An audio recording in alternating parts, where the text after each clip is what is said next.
online, radio, and TV. Welcome to the next level. From Manhattan, Kansas, this is Duo. Oh no, I'm not saying it's a bad movie. Was she just naked? Hold up. Why did we watch that? Howdy, hey everybody, it's Cameron for another glorious episode of Why Did We Watch That? The show that comes to you every Monday with the best, the worst, and the flat-out strange in film. I yelled into the mic extra loud because we did a mic check earlier, and I just wanted to make sure it was working. I'm getting the thumbs up. It's working. All right. Today, we're talking about The Haunting of Helena. And I watched this movie a couple of days ago, and it put me into a furious rage that at the time, I was just like, I'm going to do an episode on this. I'm going to sit through this entire movie. I've got to do it. Someone told me to watch it, so I'm going to do this. Meanwhile, I told my puppy to stay out of the room, so when she would go, play with me, I wouldn't be like, I will kill you, dog. Because killing dogs is wrong, and that's why the Batman movie, lost points, in my opinion. Batman shouldn't kill dogs, even if the dogs are trying to kill you. I guarantee you, he's got some kind of like needle he could shoot out from some contraption to tranquilize a dog, but that is a totally different subject. We are talking about The Haunting of Helena. It's a B-rated horror film, as I often like to talk about those movies. I really didn't look into this one that much just because, like I said, I had lots of anger with this movie, but I feel like it's not an American movie. Like maybe it's got like a French background or a British background. It's meant to be very artsy to an extent, and those movies normally turn me off pretty quickly, really, really quickly. But I survived through this movie. Now I wrote a ton of notes as I was watching the movie because that was the only way that I would stay focused with the film. Otherwise, I wouldn't have kept watching. I think there were multiple times where I was just like looking down at my phone, checking Tinder and just going, swipe, swipe, swipe. Oh, she's cute. Swipe, swipe, swipe. Yeah, swipe. Just that's how that movie went. But I was paying attention. You really weren't missing a lot because the best scenes were the scenes where nobody was talking. And with this movie, it was there was the best actor/actress in the movie was the little girl. And the reason that she was so good in the movie was because she'd never talk. Well, she had a couple of lines, but it was mostly like, your average creepy little girl in a movie. Her name was Helena, and the bio to the film, actually, that just reminded me. This will help enrage me a little bit more. The bio to the film is misleading to what the rest of the goddamn movie's about. Like, it says that it's about, like, it's almost like they like misplaced a sentence because it says that the movie's about a dead girl, which technically it is, but they make it seem like it's about the little girl, like, the girl, not the woman who's dead, but about the girl who's alive, who is like haunting her mom, when really it's about a woman who is haunting, she's like, her spirit is connected to this wardrobe that is haunting the owners and trying to get her teeth back. It's another Tooth Fairy movie, but it's a cleverly placed Tooth Fairy movie. The basic to it is that there's this couple. They have a little girl. Dad thinks he's some kind of artist who's living in Brazil right now, just being a a-hole father. Meanwhile, mom and daughter are somewhere in Europe, and they're trying to get her, like, little daughter into, like, a nice school and whatnot, and trying to, like, live their lives without a-hole father. And it's proving to be difficult. They're out shopping, and they find this weird wardrobe, and somehow the daughter has this mystical connection to the wardrobe, and you're just like, kind of creepy. Like, how did the daughter figure that out? And, how did she know that the wardrobe was there? And she hasn't even been in that room yet. Like, there's a lot of points where it just didn't make sense. But if you're stupid, this movie will be very difficult for you to watch. But if you can pick up, like, it's almost like a fill-in-the-blank story tale. Like, you pretty much just have to assume, like, okay, well, I guess she's mystical now. That's what they're saying. Cool. But let me go through my notes. It's supposed to be a scary movie. And I read the reviews. Like a lot of people liked the movie actually. Like the public reviews, like just random Joe Schmo writing about the film. He liked it. Critics, like, trained professional critics, they didn't like it so much at all. Everyone said it was supposed to be suspenseful and have you like sitting on the edge and just your eyes bulging out and staring at the screen going, oh my gosh, what's no, but that didn't happen. The first scene I jumped at was exactly 50 minutes in. And the only reason I jumped at it was because I was on Tinder, like I said, swipe, swipe, swipe. Oh, she's hot. Then I looked to the left, and that was like the exact moment when this like scary ghost lady comes out of the closet. And I was just like, Choo! And that was my jump. Well, it wasn't that big of a jump. The most supernatural being in the movie just looked like a person who didn't know how to put makeup on. It was like they had a person, and they were like, all right, here's some flour. We're just going to smudge this on your face. A little eye makeup and some fake dried up blood here. Oh, you look like a perfect villain. Yeah. Didn't the makeup on the supernatural haunting lady in the wardrobe wasn't that great. The spoken script fairly weak. The lead wife constantly crying, freaking out and overacting. The little girl's the best actress mainly because she doesn't ever talk at all. Like she doesn't. She does exactly what a creepy little girl in a horror film should do. Mommy, there is a tooth fairy in my wardrobe, Mommy. I made her Hispanic. That's funny to me. The idea of the movie is cool. The story is interesting enough, but it was a weak haunting movie that needed way more gore if it was going to be a scary movie, and didn't give me a sense of suspense. So I hardly wanted to continue watching it, like I was saying earlier. Yeah.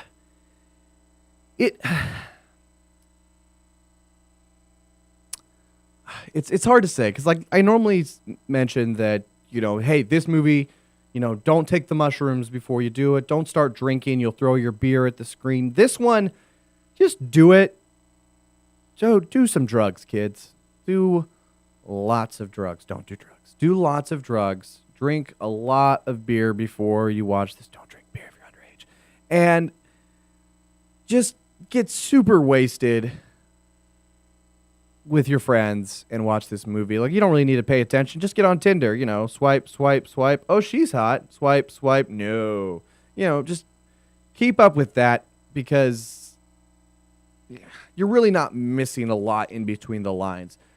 There were definitely points where it was like, oh, I'm 50 minutes in. This movie's got to be over by now.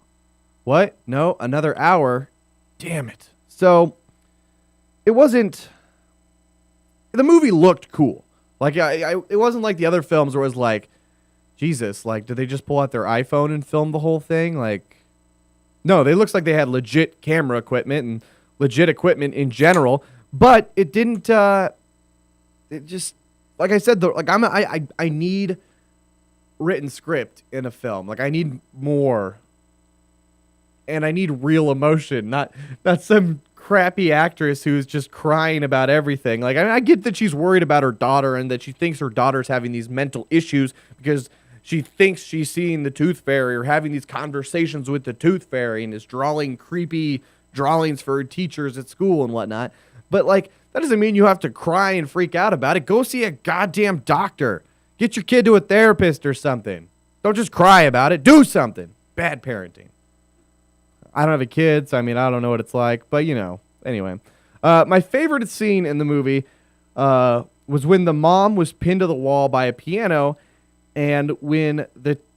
Oh, okay, yeah. There's a scene where the mom's pinned to a wall with a piano because the evil... Like, it was weird. She goes, like, she's had enough. She's, like, starting to figure out that there is a secret supernatural thing that's following her daughter. She's noticed signs of it. So she's really freaked out by the wardrobe. So she runs into her daughter's room and puts the piano in front of the wardrobe so that the thing can't come out to talk to her daughter or do things to people and whatnot. So she does that, and she goes back in the hallway. As she goes out into the hallway, she sees that the piano is in the middle of the room, like in the middle of the hallway, and it's long ways, so she can't go to her room. So she goes over and starts to move it. As she starts to move it, she looks down the other way towards her daughter's room, and out of the black comes this creepy figure. And this is when you first actually see the monster, and it's got the crappy makeup on. You're like, okay, well, it's still creepy. It's just unfortunate that it looks like they just threw flour on her face and gave her some dried up blood and whatnot. And you see her, and she like opens her mouth, and she's missing all her teeth, and it's like that. The teeth effect, the lack of teeth, that is, was actually kind of cool looking. It was just like, oh, that's gross and creepy, but I can't get over the fact that if I touched you, I feel like makeup would just come off in the globs. So, and that scene was kind of cool because, like, she sees and she's trying to move the piano, get out of the way to, like, because she thinks running into her room and hiding under the covers will make the ghost go away. But, so she does that, and as she's moving the piano, like, the spirit, like, holds up a hand like she's, like, a Sith Lord or something, goes, meh, and pins the piano against her. As she pins the piano against her, her little daughter comes out of a completely different room, and it's just like, Mommy, mama, here, give her these teeth or something. Throw these, like, the little girl has found the teeth that this tooth fairy lady wanted the little girl to find. And so she goes and, like, she gives the teeth to the mom, and right as the gal is coming towards her to try to grab at her face to take her teeth, she, like, throws the teeth out and, like throws it behind the tooth fairy lady, and she, like, twirls around, like, crawls towards it on all fours in a very creepy manner and starts, like, picking up the teeth. And that's when, mom's able to push the piano away, grab the daughter, and run out of the house. And as they leave the house, then the tooth fairy doesn't follow her. It goes back into the wardrobe and is satisfied for the moment.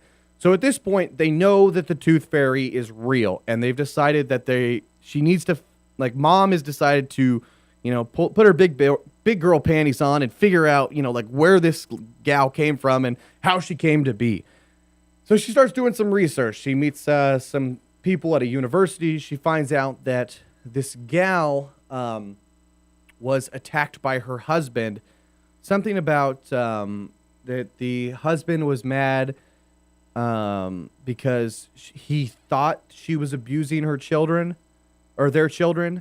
So and this was like back in like the 30s or whatever. 'Cause she's wearing, or no, it had to have been like the 1800s or something, because they were wearing like these very, like almost Victorian style dresses and outfits and suits all the time and whatnot. And it's this scene of this guy. He's got these huge pliers, and he's just pulling out her teeth. And after he pulls out all of her teeth, he throws her in the wardrobe and leaves her there to die. And she like is scratching, and eventually, like after a couple of days, she dies in the wardrobe.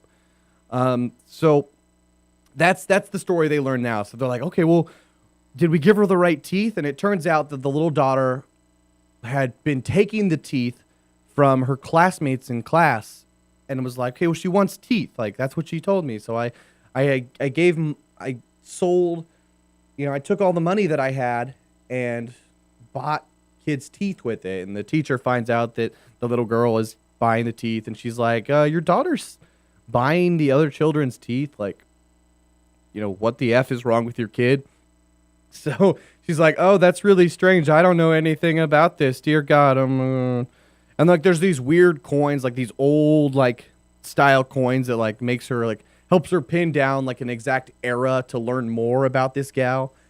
And, so she takes the coin back and is like, where did they use these? How can I learn more about this style of coin and what that era was about?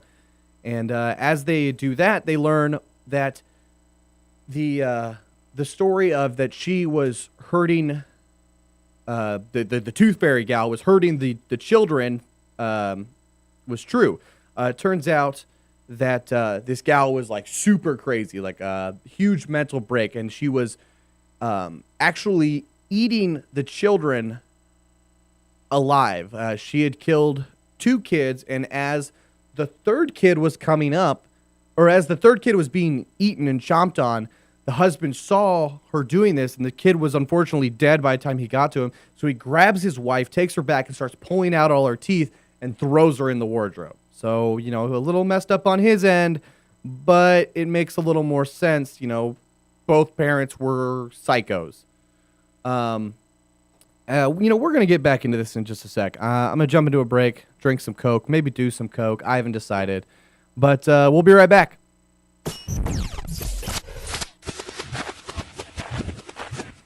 Online radio and TV from Manhattan, Kansas. This is Duo. Well, hello, everybody. This is Seth Neiman from the show Hour with Seth. Usually I don't do commercials because they're 120 times smaller than the average size of my show. But in this case, I'll make an exception. Duo.com, my house, where my show is hosted, is my favorite place on the internet. You should go there. Duo.com. DEWOH.com.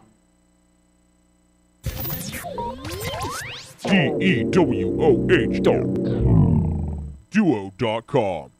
Hello, everybody. It's Brandon, the host of The Social Circuit, the new social media show airing on Duo.com every Thursday, where we talk about all the social media news for the last week, week and a half, 2 weeks, whatever I feel like. The funny stuff, the good stuff, the awesome stuff.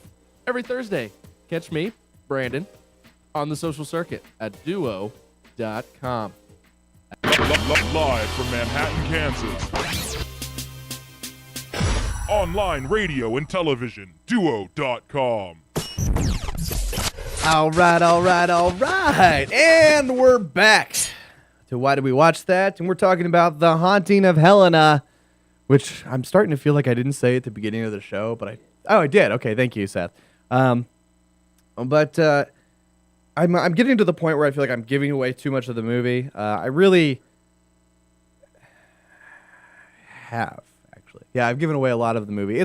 Go watch it, though. Like I said, do some drugs. Don't do drugs. Do lots of drugs. Drink a lot. Don't drink too much. But it's one that you don't really need to pay attention to. You know, if you're easily scared or you're easy to jump at, it could freak you out. Like I said, the movie is well shot. The scenes, the angles are interesting. One of my other favorite scenes in the movie is when the little girl is like, she's been put into a psych ward because now they think she's crazy and, that this monster isn't real. And, mom's still trying to figure out like how to make the spirit go away so her daughter will stop having these crazy visions.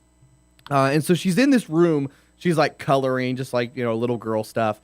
And all of a sudden, like a drop of blood hits a sheet of paper in front of her, and she's like, huh? She looks up at the ceiling. It's a really cool image of like all these like red spots keep appearing on the ceiling, and like teeth fall out of the red spots. And that scene was pretty sweet. One of my favorite scenes as well. And then, the little girl like screams and she freaks out, and then the doctor comes into the room and like none of that was real, and she's just passed out on the floor. So like it was another one of these like weird visions that she'd been having, that she'd been talking about, but we had never seen. But this is like the first one we had seen. It was pretty sweet. Her mental state of mind is screwed. She's probably going to be on the pole later in life and doing cocaine and other stuff. That's the life of a stripper, though. But so that was a scene that I really enjoyed. The scenes were well done, interesting camera angles, great different little film filters. The movie looks great. Kids are creepy. It's hard to say this is just a slow start, because even when the movie picks up, it's still kind of boring. I had lots of anger for this movie when I first watched it. This is like a nice little one-liner that I wrote for myself. Maybe I lack the superior intellect of a European moviegoer, but this film hardly deserved the 4.6 out of 10 that IMDb gave it, which I would agree, because there's movies that I've talked about that have gotten, like, I even think Bad Milo got about a 5 or a 4 point something. And I feel like Bad Milo was a better movie all around. It was with written, with the storyline, with the looks of everything. I mean, there were definitely times where it was like, okay, Milo is made out of leather, and they literally just threw a leather puppet across the room. But that was still better than Creepy Lady, who just looked like she had flour on her face. All right? Way better. And it was about a butt demon. So you just don't get disappointed by a butt demon. Teeth demons, though, they often disappoint me. It's an unfortunate thing, but it does happen. Like I've said multiple times, normally I'm against doing drugs before a movie, but just to make this one scarier, smoke a couple of joints during it, or rip Rip a good one from your bong beforehand. It's not like it'll make it worse. Thank you, Past Cameron. That's a great note. Man, I should start writing. I should start, duo.com/blogs. I'll just start writing little blogs about the movies. And you'll get great little one-liners like that. Worst scene in the movie is when the mom kills an elderly man. He should have never been able to overpower her. They clearly used the most common... Oh, that pissed me off. Okay. So the the scene, like I was talking about earlier, like the dad goes and finds the wife chomping down on the kids or whatever. A little boy actually sees it happen first, and the little boy goes and tells the dad. And like years into the future, which makes me remember that this probably wasn't back in the Victorian day because the elderly man was the little boy in the scene. But the elderly man is like, you need to leave this house and leave that wardrobe behind. And but the elderly man like decides that he's going to kill the woman or the mom of Helena because she's not listening to him and he's just kind of crazy and old. So he tries to kill her for some reason. And as he like jumps on her back and starts strangling her, they use this sound effect that is seriously, I really do think it's one that we have. Well, I just have to find it really quickly. I don't know where the screams are. Where are the screams?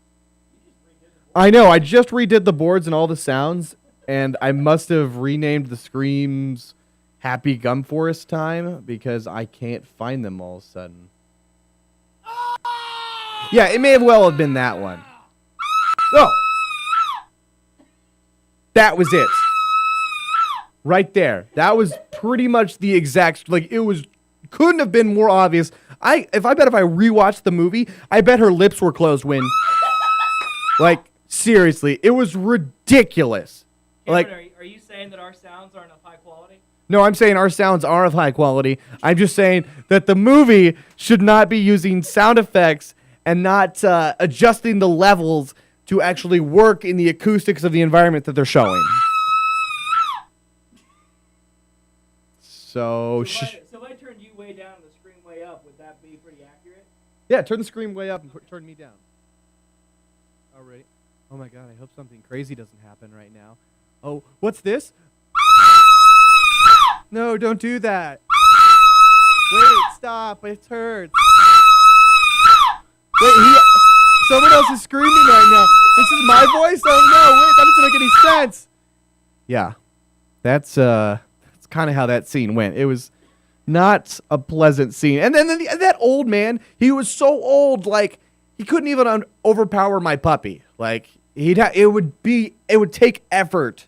Like, I mean, I know that he snuck up on him, but, like, I mean, seriously, this gal was a fit enough person that she could just, like, grab the old man's wrist. It would evaporate into dust, and then he could be like, "Arr!"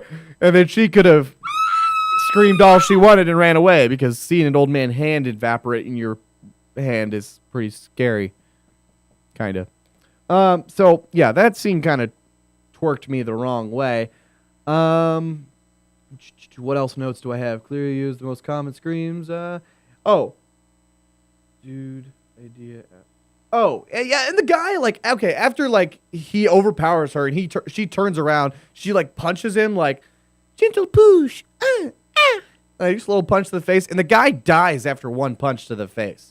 So that's why it's really confusing that he was able to, like, jump her and, like, hold her down for so long before she could finally get one fist free to lightly punch him in the temple, and then he dies immediately. On the positive note, though, they didn't overreact on the amount of blood that was on his face from that weak-ass punch. Like, it was a weak punch.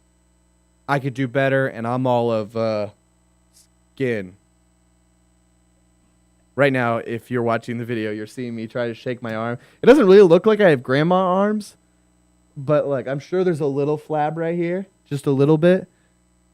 Not really. I've been working out. Oh, man. I just watched myself flex and nothing happened. Do drugs. Anyway. Let's see. What other notes do I have on this? Worst scene in the movie. Okay. The worst thing about this movie is it gets good in the last 10 minutes, but you have to pay attention to the first 80% of the movie to understand why, which is very true. If you don't pay attention to the first 80% of the film, which is it's horrible. It's painful to watch the whole thing. But then when you get to the end, it gets interesting. I mean, it's still kind of boring, but it's like, oh, okay, cool. Oh, well, oh. Like, it's like they're trying to fill in all these holes that the lady couldn't figure out in the first 80% of the film. But then when she finally does, you're just kind of like, all right, well, it's kind of interesting now.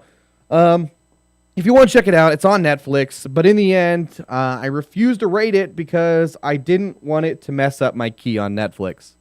Like, you know, they gave the option. Like, it said that I would enjoy the movie. It said that I would have most likely given it a 4 out of 5 stars, which made me go, and that just was not acceptable because I was more or less doing this.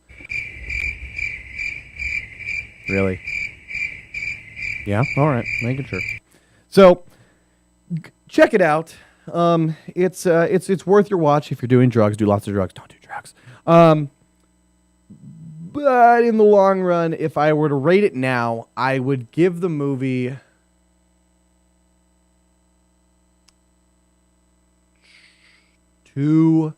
maybe 2.5 stars out of 5, which I feel is almost giving it too much. But let's assume we're putting it up with every B-rated film in the world and not putting it with the actual movies of the world.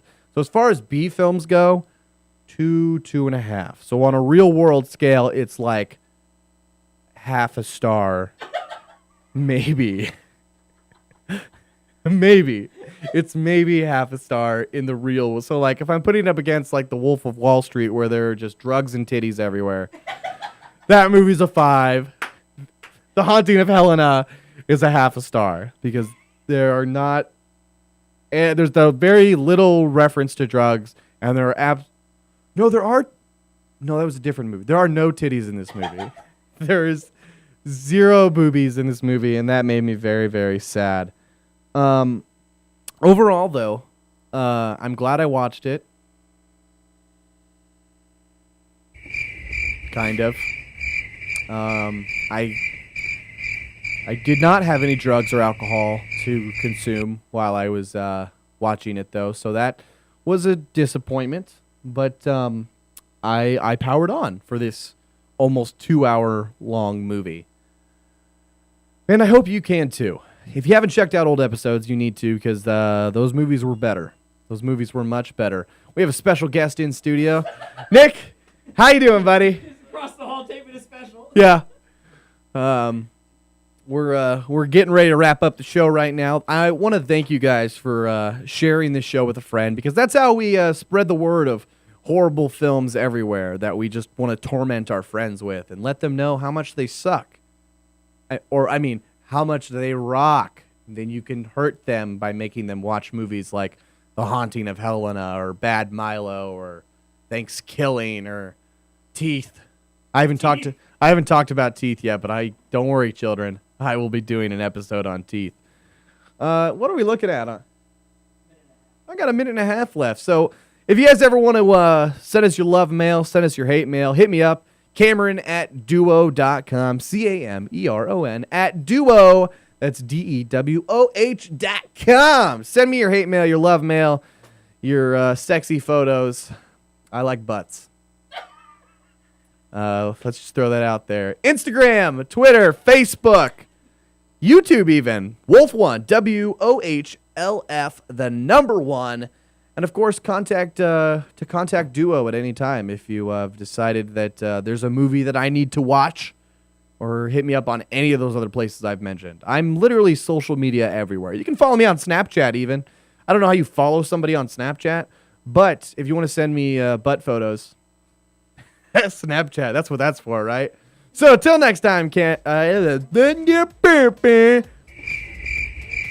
my name's Cameron. You all are some lovely people. This is Why Did We Watch That? The show that comes out every Monday with the best, the worst, and the flat-out strange in film I just kicked a camera. So till next time, guys. See ya!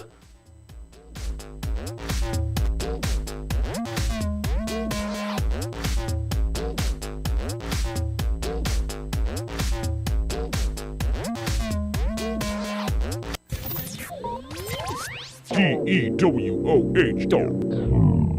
Duo.com.